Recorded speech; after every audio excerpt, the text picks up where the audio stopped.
kwenye mchezo huu isingepungua 400,000, lakini kwa sababu tunataka kila mtu wale neema ya Simba, ndio maana tumeweka kiingilio cha chini kabisa shilingi 5,000.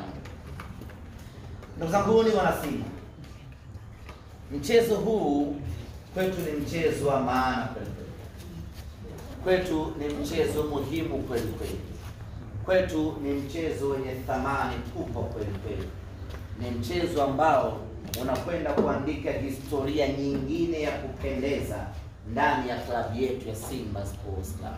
Ni mchezo ambao unakwenda kutu elevate, inakwenda kutupeleka juu zaidi mawinguni kwenye kiwango cha ubora barani Afrika.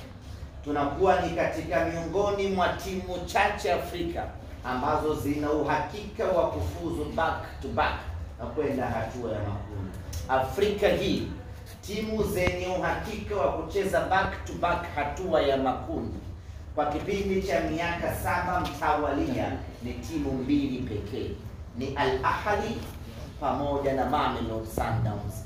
Watatu wanaoongezeka hapo ni Simba Sports Club.